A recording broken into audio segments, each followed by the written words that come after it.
story time for the day that I watched my boyfriend at the time of almost 7 years come home and try to commit a crime of passion, but instead resulted in me having to watch him basically commit suicide. So I was with this guy for about almost 7 years, and just like any relationship, in the beginning it was perfect. It was good. It was too good to be true.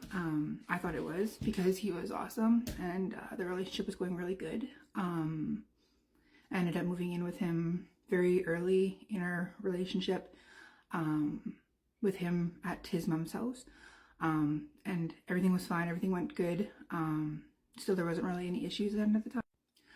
Eventually, his mom informed us that she was going to be moving to Edmonton, Alberta. And so we had to figure out, get our own place and figure out what we were going to do, because she was selling the house. So we went and looked at a couple places, and we found one, and we ended up getting it. And then we moved in, and still, again, everything was really good. Not really anything bad or extremely terrible about the relationship, just like any relationship. So everything was good. And then COVID hit. And just like everybody during that time, we obviously went through our ups and downs because we were spending too much time together. We were around each other too much. Basically, when everybody was getting sick of like the other person breathing next to you or chewing, because everyone was just stuck at home with each other. So yeah, I guess we were just overall spending. I think that paid and contributed to how things ended up getting, which was very toxic. The relationship started going downhill and spiraling about 3 years into it or so. And again, it was during the COVID period and then after and so forth. So during COVID, there was a time when, after things started getting aggressive and toxic and physically violent, there was one night where my spouse ended up hurting me pretty badly. Sorry, don't mind my hair, I just like woke up.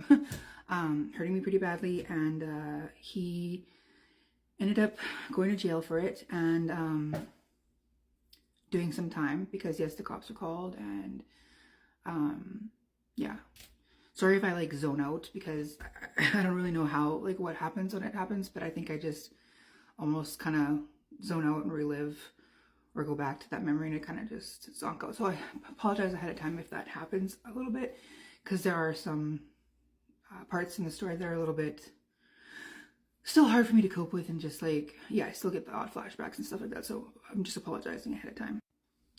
Okay, so yes, there was a time where he hurt me pretty bad. Cops are called, everything like that. And so he did time. He did it, ended up doing, like, I think it was just over a year or just under a year. So for him, that was pretty rare, because he's never been in jail before. He was like normally like a good guy. I would have never seen him or expected him to go to jail. And you know what happens too, like, I don't know if it's the same if it's the same for anybody, or if this is just like a known fact, but once a guy goes to jail, I swear it's like you don't get the same guy that you had before he went to jail ever again. Because yeah, like, I shouldn't have even took him back when he got out of jail. Like, that was like my mistake. But like, ladies, I'm sure you know how it is. When you love someone so much and you put all your time and energy into someone, and they promise you they're going to change and it's never going to happen again, and you believe it, and ultimately you take them back thinking that everything's going to change and be better, and it just doesn't happen. It just actually, if anything, sometimes gets worse, or just, yeah, it's just lies. So my own fault for taking him back. I should have never did that, especially in the condition that he put me in. But I did. I love the guy, and I truly believe like things are going to be different. And like, when he got out, things were good for the first little bit, but just like any other time, eventually things started coming through the cracks, leaking through, and everything would just go back to shit. And he would start with the verbal and emotional abuse, and then it went back to physical. He never hurt me as bad as he did the first time. The first time was the worst, and it never happened to that extreme or point ever again. I still got like, he still physically hurt me on and off throughout, but it was never as bad as that first time. That first time was ultimately the worst, I would say, besides this very last episode that we had. But yeah, so everything was good when he got out at first, and I ultimately thought things were going to change and we were going to be like better, but that didn't happen. Sorry, I had to take a minute there, just kind of like collect myself. But I'm trying to like summarize this as like short as possible to get it all in the 10 minutes because it's really hard. So I'm not going to go into like detail of like all the little things leading up to, because yeah, it's just a repeated circle of just abuse and toxic, like just, yeah. So back to, well, I guess fast forward to April 8th of 2023. Like the last 6 to 8 months, maybe even a year and a half of like our relationship was like the absolute worst. I want to say at this point, especially the last 6 to 8 months, I physically, mentally just checked out. Like I was just, didn't care anymore. I was just there for the ride. I even know how to explain it, but I was like mentally and emotionally just checked out. Like I was done. I've had it. I was just over this. Like, I think I just like was so badly broken down and like physically, emotionally, mentally abused that I just lost myself. Like that's the best way I can explain it. I isolated, like I wasn't allowed to go out, I wasn't allowed to hang out with this person, I couldn't wear this or else I was being a whore, or I couldn't hang out with this person or I was flirting, and it was total, like, it was just bad. So, by the end of it, I was literally just, you know, like at home, not seeing or doing anything really, and like I just checked out. Like, then like the last,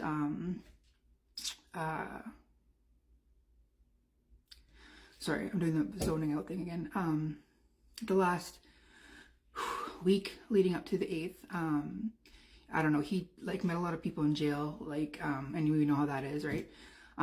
He thought they were his friends. Yes, some of them are okay, but a lot of them, they weren't really good and weren't involved in the greatest things. But he started hanging out with them more.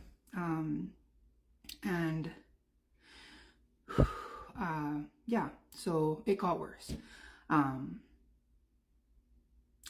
So that last week, we were on and off fighting. It was really bad. He was like leaving, going on his little benders. I thought like he was using drugs a lot, and I would ask him and he would always say no. But I think I didn't believe him, but like at the time, like I said, I was so checked out that I just didn't want to deal with it. So when he told me no and like that I was just crazy and thinking stuff, I just, whatever, I believed it. And I ultimately just didn't want to maybe accept the fact that he was, but ultimately I knew he was, and I just didn't want to, like I said, check out. So yeah. So the morning of April 8th, I woke up and he, like a couple nights, well, the night before for sure, he wasn't there. So it was one of those nights where I was up all night crying and whatever. Just, I started packing up his stuff and like moving it out, because like, I want to say I was done at this point, but like I said that so many times before that it never happened. I'd be like, I'm done this time, I'm for surely done, like I'm packing his shit, like it's done. And then it never happened. So I can't say that I was for sure this time. But like at the time I was saying it. And ultimately the end result was I had no choice but to be done with it. So I was packing up his stuff while he was doing his thing. And I go to sleep, I wake up the next morning and I go to let my dogs outside. And I go to the back and there's a sunroom before you have to go out into the sunroom, and then it's the backyard. So as I was opening up the back door and going into the sunroom with the dogs to let them outside, I noticed that he was sitting in the sunroom and he was just sitting there. And I was like, what are you doing here? Like, what the hell? And I'm gonna have to do a part 2 because yeah, it's going over the time.